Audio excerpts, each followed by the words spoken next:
नमस्कार मैत्रिणींनो, 17 मेपासून आपला पुरुषोत्तम मास म्हणजेच कोणी त्याला मलमास म्हणतात, कोणी धोंड्याचा महिना म्हणतात, तर तो सुरू होत आहे.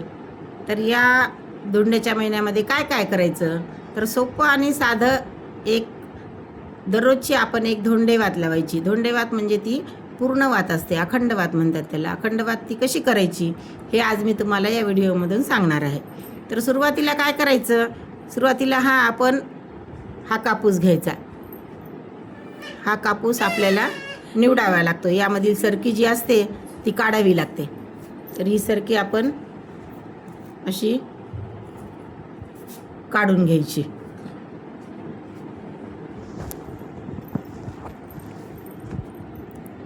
अशी सरकी आपण ही त्यातलं जी पूर्ण काढावी लागते. आता ही अशी सरकी काढल्यानंतर हा कापूस आपला असा होणार. हा संपूर्ण हा कापूस निवडलेला असा पिंजून घ्यायचा. आपण हा कापूस असा पिंजून घ्यायचा आणि एकसारखा झाल्यानंतर काय करायचं,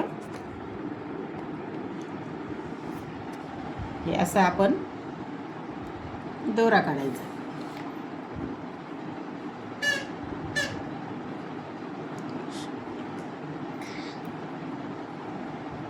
असा हा दोरा कसा काढायचा माहितीच असेल सगळ्यांना, कारण वात ही प्रत्येकाला येतेच.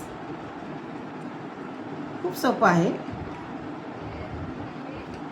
असा दोरा काढून घेतल्यानंतर हा दोरा ही अशी आपल्याला, याला गुंजडी म्हणतात. काय म्हणतात, ही दोऱ्याची अशी गुंजडी आपल्याला ही तयार करायची आहे. असा दोरा काढून हा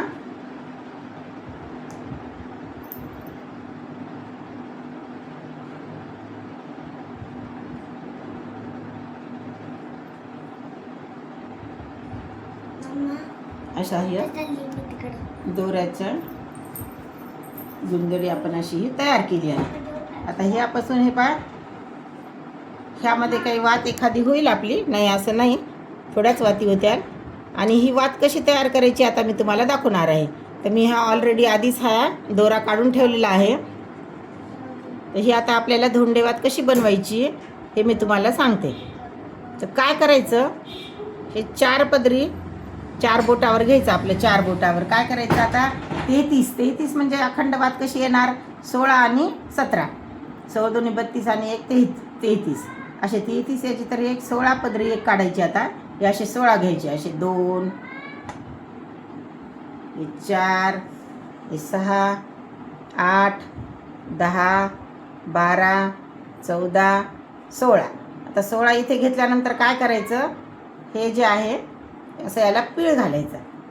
असं पीळ घातला ना म्हणजे ती दोरा आपला निसटत नाही.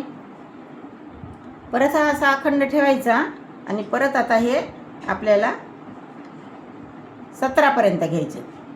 हे 2, 4, 6, 8, 10, 12, 14, 16 आणि इथे हे 17. आता हे 17 ही झाली आपली ही अखंड धोंडेवात. ही आपल्या गावरान तुपामध्ये म्हणजे चांगल्या तुपामध्ये दररोजची भिजवायची. आणि तुमच्याजवळ जर बाबासाहेबाचं मंदिर असलं, विष्णूची मूर्ती जर असेल किंवा केशवराजाचं मंदिर असेल तर आपण तिथे जाऊन हे लावू शकता. नाही तर आपल्या घरी आपली देवाची पूजा झाल्यानंतर आपण घरच्या घरी विष्णू सहस्त्रनाम म्हणा आणि काय जे वाटेल आपल्याला, जे म्हणता येईल ते म्हणायचं आणि ही वात आपल्याला लावायची. अशी ही वात झाली आहे ना छान. ही अशी अखंड वात आपल्याला लावायची. तर हे पहा, ह्या मी अशा 33 वाती तयार केल्या आहेत. हे पहा, या वाती माझ्या तयार झाल्या आहेत. तर मैत्रिणींनो, तुम्हाला ही वात कशी वाटली आपण कमेंट्समध्ये सांगू शकता आणि माझ्या व्हिडिओज लाईक करा, आवडल्यास सबस्क्राईब करा. धन्यवाद.